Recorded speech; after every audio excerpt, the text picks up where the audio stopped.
Hey everybody, welcome back to the Dungeon Dive Hobbycast. Daniel here. I hope you're doing well, and if you're not, I hope you are soon.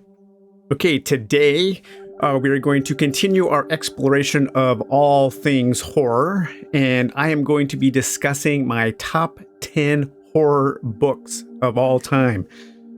This was really hard for me to do. It was really hard for me to put these 10 books in an order. All of these books could be number one. You might think of this list as a top 10 with every single one of these books tying for number one. Man, it was really difficult. And most of these books are books that I have discussed on the channel before, but never all together in one place. And I've never put them in any kind of order.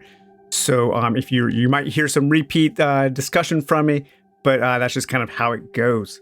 But yeah, so let's get right into it. We're just going to go through the top 10, and I'm also going to read a small excerpt from each of the books as we go. Okay, so coming in at number 10, we have Some of Your Blood by Theodore Sturgeon, and this was originally published in 1961. The back of the book here says, Theodore Sturgeon's dark and foreboding look at the vampire myth was an instant classic when originally published in 1956. Oh, 1956. Did I say conflicting publishing information? I was doing some research and copyright 1961. Okay, so the back of the book might have a mistake there. But this says, when George Smith is arrested for assaulting a senior officer, a military psychiatrist is assigned to the case. The secret of George's past is unearthed and a history of bloodlust and murder. So Sturgeon is a very complex and deeply emotive writer, not afraid to tackle hard subjects. He's written a story, a novel about a god coming to Earth to teach humanity love through pornographic sex. He was one of the first authors to tackle the subject of homosexuality in a positive light. He's a great humanist. He loved the potential good of mankind. And Some of Your Blood is a very complex novel. It is told in a variety of styles ranging from fourth wall breaking information from the author to first person narration to an epistolatory exchange of letters and medical documents. And it tells the story of George Smith, a man who just might be a non-supernatural vampire. Like most of Sturgeon's stories, it is more concerned about the characters than it is the plot. This is a book full of pathos and one that explores the entire gamut of human emotion. I'm going to read a bit from the introduction here. And this says, but first, a word. You know the way, you have the key, and it is your privilege. Go to the home of Dr. Philip Outerbridge. Go on in, you have the key. Climb the stairs, walk to the end of the corridor and turn left.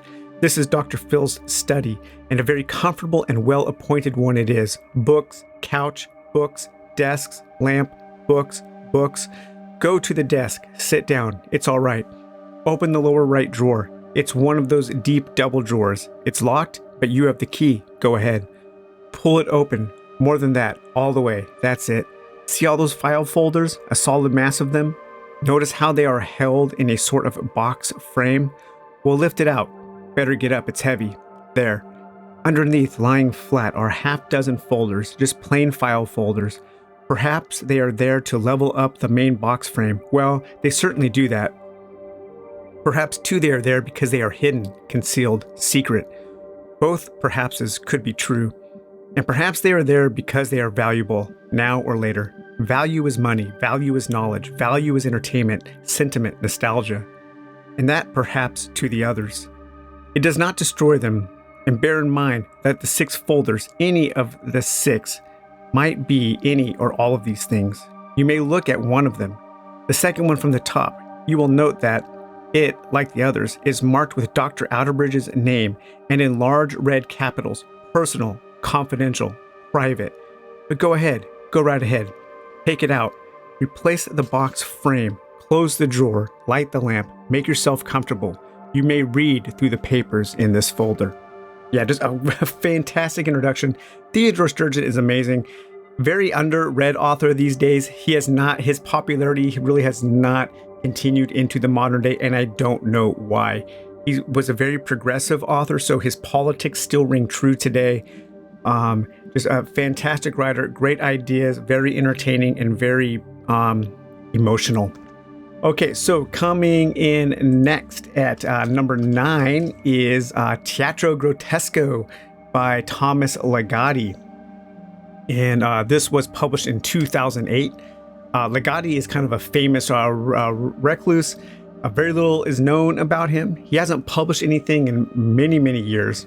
Some consider him like a third pillar of American literary horror, along with Poe and Lovecraft. His stories have a way of sneaking up on you, and before you realize it, your mind is put in a state of total unease. Ligotti has also worked on a few collaborations with David Tibet and Current 93, and they are utterly haunting. Thomas Ligotti, or I should say that the Teatro Grotesco is Thomas Ligotti's most consistent collection, and it contains a number of stories that exemplify many of his common themes, such as liminal spaces, corporate workplace horror, and unnatural settings full of dread. The standout stories in this collection are The Red Tower, My Case for Retributive Action, Our Temporary Supervisor, and The Shadow, the Darkness. I am going to read a little excerpt here from My Case for Retributive Action. This is an example of what Ligotti called his corporate horror, and he was really fascinated with a kind of horror that would manifest itself in corporate offices of America. It was my first day working as a processor of forms in a storefront office. As soon as I entered the place, before I had a chance to close the door behind me or take a single step inside, the rachitic individual wearing mismatched clothes and eyeglasses with frames far too small for his balding head came hopping around his desk to greet me. He spoke excitedly, his words tumbling over themselves, saying, "Welcome, welcome, I'm Rebello. Allow me, if you will, to help you get your bearings around here. Sorry, there's no coat rack or anything. You can just use that empty desk." Now, I think you've known me long enough, my friend, to realize that I'm anything but a snob or someone who by temperament carries around a superior attitude towards others. If for no other reason than I simply lack the surplus energy required for that sort of behavior. So I smiled and tried to introduce myself, but Rebello continued to inundate me with his patter. Did you bring what they told you?" he asked, glancing down at my briefcase hanging from my right hand. "We have to provide our own supplies around here." "I'm sure you were told that much," he continued before I could get a word in. Then he turned his head slightly to sneak a glance around the storefront office, which consisted of 8 desks, only half of them occupied, surrounded by towering rows of filing cabinets that came within a few feet of the ceiling. "Don't make any plans for lunch," he said. "I'm going to take you someplace. There are some things you might want to know, information, anecdotes.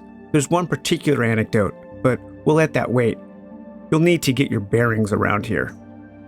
Yeah, it's just kind of like the horror of a first day at a weird place of employment. Ligotti is so good at writing about that kind of just that weird feeling of corporate office life. Fantastic author, highly, highly recommended.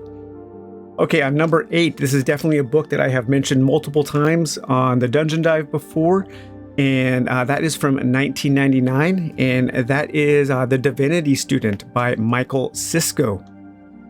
So Sisko is one of the first authors of the new weird, the Ligotti circle, championed by the likes of Ligotti and Jeff and Vandermeer.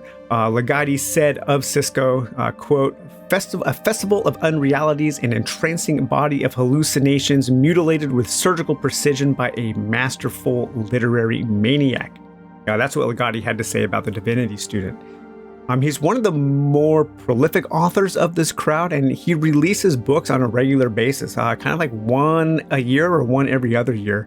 Although he has moved further outside the realms of horror, Lately, he's written books about bizarre economics in which money is a living thing, and he's written a fake textbook about unlearning language. He's very experimental in nature, although The Divinity Student is one of his more straightforward stories, or at least as straightforward as Cisco can get. In this novella, the main character is the Divinity Student. He dies and his body is cut open and then stuffed with the pages of old books. He is brought back to life and sent to the city of San Beneficio to be a collector of unknown words. The book is absolutely overflowing with dark and beautiful imagery, including a sequence where the Divinity Student is running along the rooftops of the city, hopping from one roof to the next at such an insane speed that he creates a vortex around him that disrupts antennas and chimneys and all kinds of things.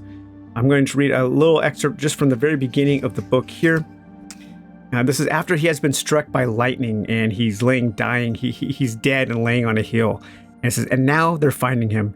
Hands take him up. They make off down the slope in the mud with his body. The ground levels and the trees close in like clouds and spatter them with big drops of rain. They carry him away to a low building enmeshed in trees and the shadows of trees. Quickly they bring him inside, lay him across two sawhorses and start cutting at him. They gut him like a fish, cut open from throat to waist. Red hands pull his ribs apart, head and shoulders hanging down, his arms lying flat on the ground, tug back and forth as they empty him out. They dump his contents, cooked and steaming on the floor, and bring up sacks of books and manila folders, tearing out pages and shuffling out sheets of paper all covered with writing, stuffing them inside, tamping them down behind his ribs, and crushing them together in his abdomen. What pages they select and what books they tear are of little importance, only that he can be completely filled up with writing to bring him back, to set him to the task. Then they suture him shut again, drag him to the tub, his arms and legs dangling and catching on things, overturning tables and chairs, and dump him in the water, slopping blue water on gray stone pavings, and together they draw breath and drop open their mouths, screaming noiselessly as they shove their face under the running tap and pushing him full under the water with their red hands under their wings. The Divinity Student twitches, lashing water over the lip of the tub. Gaping, they push him down harder. He jerks to one side.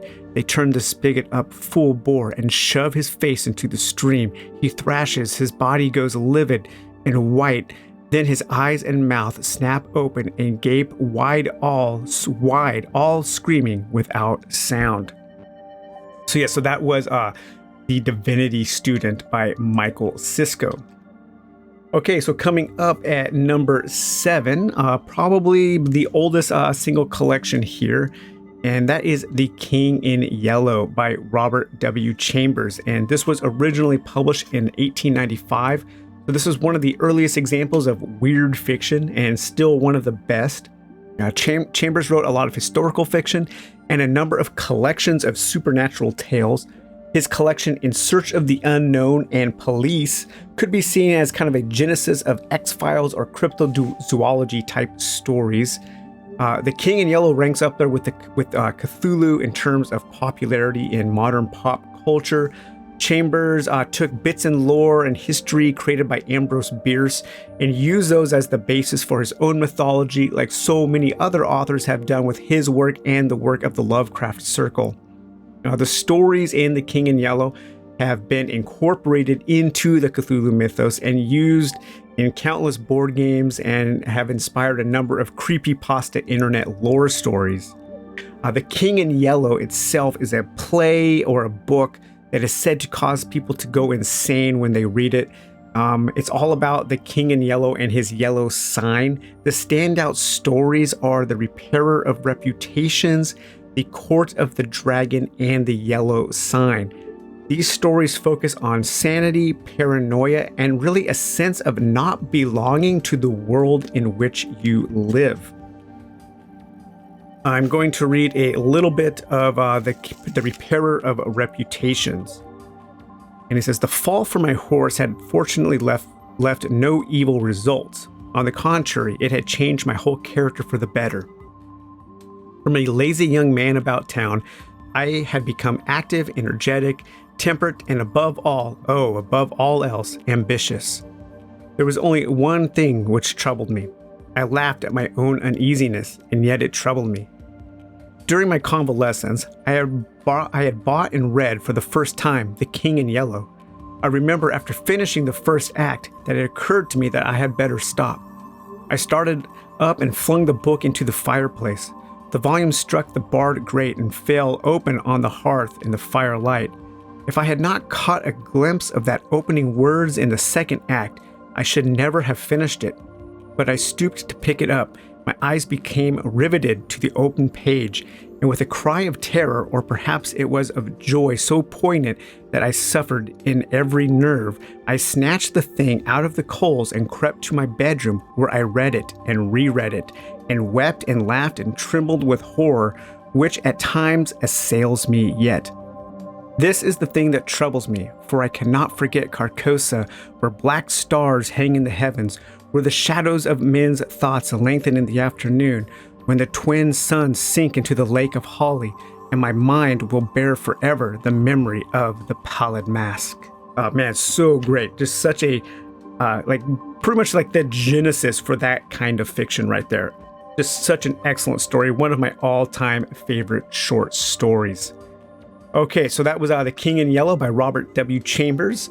And now number 6, we have Dark Harvest by Norman Partridge. And that was originally published in 2006. Norman Partridge, an author of what some might call a hard-boiled American horror. Yeah, he has also written mystery and detective fiction. I kind of put in the same group of writers like Joe R. Lansdale or Quentin Tarantino. Now, he works a lot with small press publishers, so sometimes his stuff is hard to get, but Dark Harvest is readily available. Dark Harvest is my favorite novel about Halloween. I'm eternally shocked that it hasn't been made into a movie yet. I'd love to see Michael Dougherty direct an adaptation and maybe work with Partridge to add some other stories to it and make the movie another anthology like Trick or Treat. Michael Dougherty has the perfect eye for this. Dark Harvest is about a coming-of-age trial where the boys of a small town have to hunt down the October Boy each Halloween night. It's a ritual that is steeped in secrecy and darkness. It's like the great Pumpkin Charlie Brown for gore and horror hounds. Partridge often employs a second-person narrative to create a folksy tone that invites the readers into the small town feel of the setting, and I think it works perfectly. And here's an example of that. This is the opening to Dark Harvest. A Midwestern town, you know its name. You were born there. It's Halloween, 1963, and getting on toward dark. Things are the same as they've always been. There's the main street, the old brick church in the town square, the movie theater, this year with the Vincent Price double bill. And past all of that is the road that leads out of town. It's black as a licorice whip under the October sky, black as the night that's coming and the long winter nights that will follow, black as the little town it leaves behind. The road grows narrow as it hits the outskirts. It does not meander. Like a planned path of escape, it cleaves a sea of quarter sections planted thick with summer corn. But it's not summer anymore. Like I said, it's Halloween. Man, another fantastic introduction. I love an introduction that just kind of instantly pulls you into the story and the world that you are about to experience. Fantastic novel, Dark Harvest. Okay, so coming up at number 5 is The Complete Butcher's Tales by Ricky D. Cornet, originally published in 1980. Ricky D. Cornet she's one of the most exciting authors I've ever read, and I'm so happy that she's writing today. She continues to publish. She just published a short, weird science fiction novella last year. She's very brave and employs a strong and creative prose style. She's experimental and she tackles a lot of taboo subjects. She works in a number of genres, but her work usually involves some kind of bizarre and unsettling weirdness. The Butcher's Tales contains nearly 60, The Complete Butcher's Tales contains nearly 60 stories in only 172 pages. Many are less than a full page long. These are mostly tone pieces. It's like a curioso cabinet in literary form. It's consistently great, and the best thing is that if you aren't liking one story, the next one is literally only a couple minutes away. The stories are overflowing with bizarre and unnerving imagery, and almost all deal with tone and atmosphere over plot and characterization. This is not a book for people who need strong character building and plot to enjoy. Also, more than a few of these stories are downright disturbing, like Thrift. And I'm going to read Thrift in its entirety to you because it is 3 paragraphs long. Okay, this is Thrift. The chosen infants are taken from their mothers after the 6th week. They are placed in specialized hospitals and tortured. Other than that, they are treated like other children, washed, hushed, scolded, and kissed. They are tortured every day at varying intervals for their entire lives. Within a few years, they are all fancifully deformed. None live long. The oldest die broken and senile in 16. They never reach puberty or grow taller than 4 feet. However, individual members, hands, fingers, tongues, feet, and ears, develop and grow to miraculous lengths. When these children die, they are fed to the police dogs. Nothing on the planet is ever wasted. That's Thrift from Ricky Ducornet.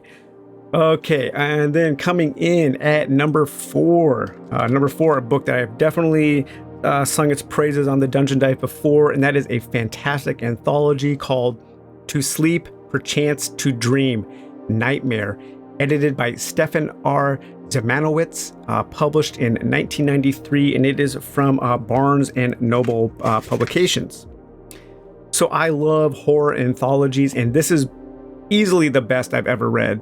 If you only wanted to own one book of horror fiction, this would be the one to own. There are 30 stories here, and they're almost all brilliant. And all of the stories here work within themes of dreams and nightmares. And the stories cover over 150 years of publication history. So it's not just a great collection of stories, but it's also a highly curated history of the horror short story form.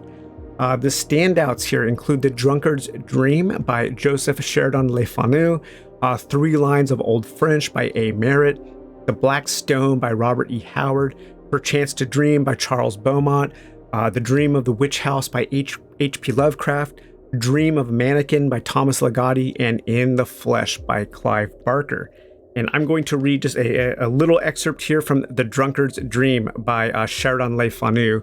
Fantastic author here. This is my introduction to his work. Dreams. What age or what country of the world has not felt and acknowledged the mystery of their origin and end? I have thought not a little upon the subject, seeing it is one which has been often forced upon my attention, and sometimes strangely enough, and yet I have never arrived at anything which at all appeared a satisfactory conclusion.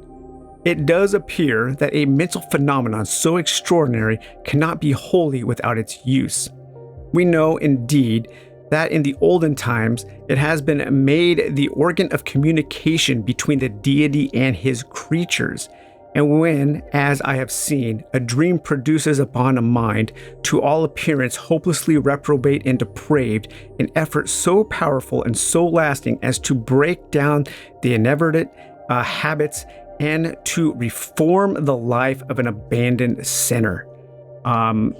Very kind of a stilted, kind of a purple prose, you would say, but very well written and a very interesting story there. So that was number 4, To Sleep, Perchance to Dream, Nightmare. Okay, now the top 3 here. So coming in at number 3 is by a little indie author by the name of Stephen King, and it's his book from 1983, and that is Pet Sematary. Stephen King needs no introduction. He's one of the best-selling authors of all time, and in my opinion, rightly so.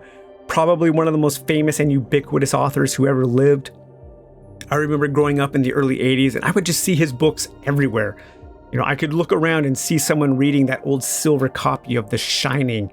I'd see that old red cover with the teeth of Cujo sitting out on a table at the library. Copies of it would be left on bookshelves in small hotels. When my family would rent a cabin and they would have books, I would be almost guaranteed to find an old copy of the Tommyknockers or Needful Things. His books were just everywhere, and that's my favorite way to read his books is in the old Signet mass market versions. Pet Sematary is not my favorite King novel, but it is my favorite of his horror novels, and that's because of how strong it is thematically. The entire book is just wallowing in its theme of death. King did a ton of research on burial practice and mortuary sciences in preparing for the book, and it shows. I just want to read this his brief introduction here. Here are some people who have written books telling what they did and why they did those things. John Dean, Henry Kissinger, Adolf Hitler, Carol Chessman, Jeb Magruder, Napoleon, Talleyrand, Disraeli, Robert Zimmerman, also known as Bob Dylan, Locke, Charlton Heston, Errol Flynn, Gandhi, Charles Olson, Charles Colson, a Victorian gentleman, Dr. X. Here are some people who have not written books telling what they did and what they saw. The man who buried Hitler, the man who performed the autopsy on John Wilkes Booth, the man who embalmed Elvis Presley, the man who embalmed, badly, most undertakers say, Pope John XIII, the 200 undertakers who cleaned up Jonestown carrying body bags, spearing paper cups with those spikes custodians carry in city parks, waving away the flies, the man who cremated William Holden, the man who encased the body of Alexander the Great in gold so it would not rot, the men who mummified the pharaohs. Death is a mystery and burial is a secret. So death is a thing that humanity has a hard time with. Now, Pet Sematary takes the grief and despair and the mystery of death and asks, what if death can be cheated? This is not an original horror idea. This idea predates even Frankenstein. But through King's charm, his folksy writing, and his wonderful characterizations, he has crafted one of the best horror-themed explorations of death I've ever read. And this is King as a horror writer. I think this is him at the very, very top of his game. Okay, so number 2, coming in at number 2 is by William Peter Blatty, and that is 1971's The Exorcist. So William Peter Blatty might be my favorite author. He's at least in my top 5. His trilogy of faith, including The Exorcist, The Ninth Configuration, and Legion, is my favorite trilogy. He is an incredible writer, capable of sharp wit and gut-busting humor, exquisitely composed prose, and he's also capable of creating some of the most genuinely terrifying stories I've ever read. From 1971 onward, Blatty became singularly obsessed with proving the existence of the Catholic God and the afterlife. He was a true believer. His short autobiography entitled I'll Tell Them I Remember You is all about his own supernatural experiences with his mother and how he believed that his mother communicated with him from beyond the grave. He incorporated his own supernatural experiences into his trilogy of faith, and each one is a work of Catholic apologetics. The Exorcist, like Stephen King, needs no introductions. It's one of the most popular and kind of infamous works of horror ever written and ever filmed. Its reputation as a film is one of gross-out horror, with people talking about a girl masturbating with a cross, projectile vomiting across the room, while she screams obscenities and blasphemies in demonic voices. But it's much more than that. It's an attempt to examine the problem of evil existing in a world created by a benevolent God. It's an examination of the existence of evil, helping a priest regain his lost faith. And ultimately, it's an examination of an act of self-sacrifice for an innocent. However, the real star of this novel, I think, is the dialogue. Blatty is a master of dialogue, and I've never read dialogue that feels more natural, more real, and more human. I'm going to read an excerpt from The Exorcist here. This is chapter 1 of part 2.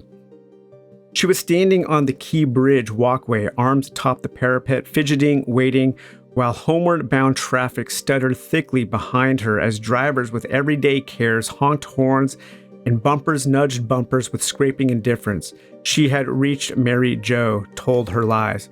Reagan's fine, by the way. I've been thinking of another little dinner party. What was the name of that Jesuit psychiatrist again? I thought maybe I'd include him in the... Laughter floated up from below her, a blue-jeaned young couple in a rented canoe.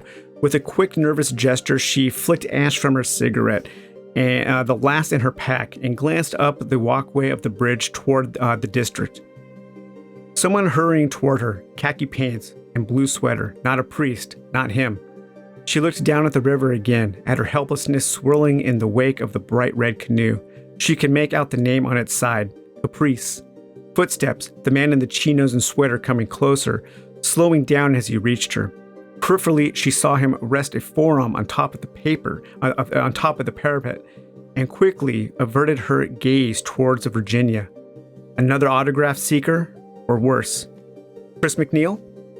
Flipping her cigarette butt into the river, Chris said coldly, "Keep moving, or I swear I'll yell for the cops." "Miss McNeil, I'm Father Karras."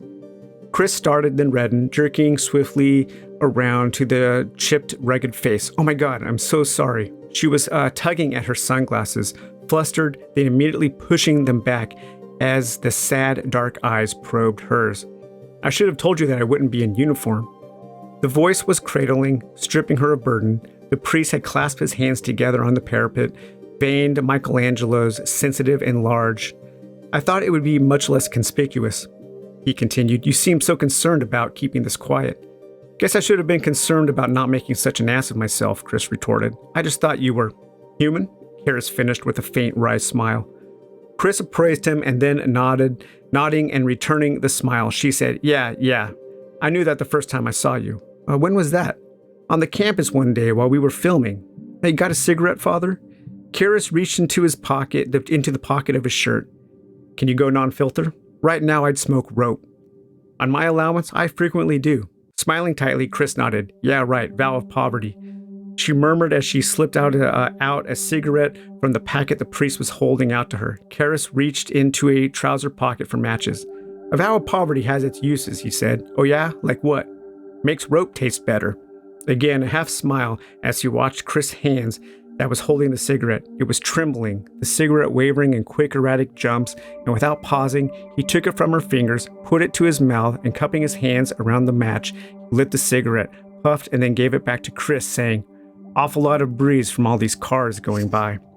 Just such a fantastic exchange. I love reading Blatty's characters and the way they talk to each other.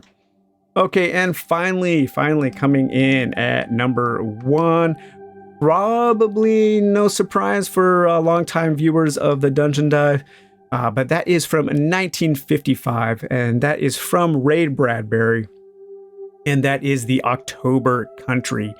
And here it is, the ultimate October read. Bradbury, an absolute legend, a master of short fiction. Bradbury probably wrote more high-quality stories than any other author. He was one of the major contributors to science fiction, horror, and young adult fiction with books like Dandelion Wine, The Halloween Tree, Something Wicked This Way Comes, and The Martian Chronicles. His contributions to the world of genre literature cannot be overstated. The October Country is an exquisitely written love letter to all things Halloween, October, and autumn. More than a handful of these stories are creepy as hell. Growing up, I only ever read his science fiction, and it wasn't until my late 20s that I read any of his horror fiction. And I was shocked by how genuinely scary his stories were. But I shouldn't be, because I shouldn't have been, because he is such just such a brilliant writer. He has a way with words, and how's that for the year's biggest understatement? And the standout stories in The October Country include The Dwarf, Skeleton, The Jar, The Emissary, and The Small Assassin. Any one of these stories would be any other author's best story they ever wrote, and here it's just another story in a great collection. I'm going to read an excerpt from The Jar. It was one of those things they keep in a jar in the tent of a sideshow on the outskirts of a little drowsy town. One of those pale things drifting in alcohol plasma, forever dreaming and circling, with its peeled, dead eyes staring out at you and never seeing you. It went with the noiselessness of late night, and only the crickets chirping, the frogs sobbing off in the moist swampland. One of those things in a big jar that makes your stomach jump as it does when you see a preserved arm in a laboratory vat. Charlie stared back at it for a long time. A long time, his big raw hands, hairy on the roofs of them, clenching the rope that kept back curious people. He had paid his dime, and now he stared. It was getting late. The merry-go-round drowsed down to a lazy mechanical tinkle.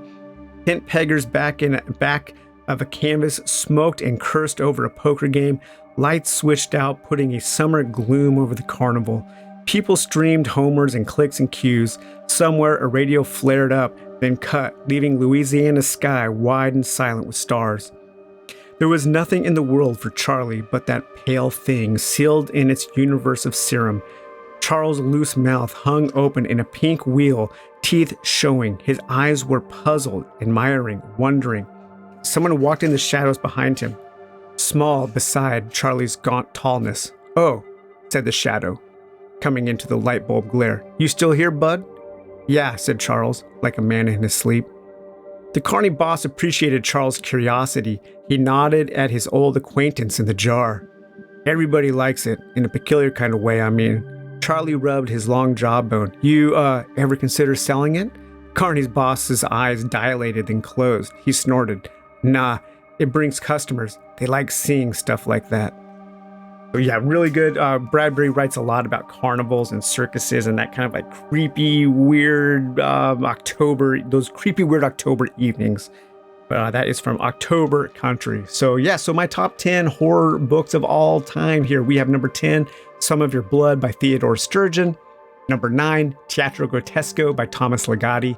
Number 8, The Divinity Student by Michael Sisko. Number 7, The King in Yellow by Robert W. Chambers. Number 6, Dark Harvest by Norman Partridge. Number 5, The Complete Butcher's Tales by Ricky Ducournay. Number 4, To Sleep Perchance to Dream Nightmare, edited by Stefan R. Zemanowitz. Number 3, Pet Sematary by Stephen King. Number 2, The Exorcist by William Peter Blatty. And number 1, The October Country by Ray Bradbury. All right, guys. Well, I hope you enjoyed listening to this episode of the Dungeon Dive Hobbycast, and we will talk to you later. Bye-bye.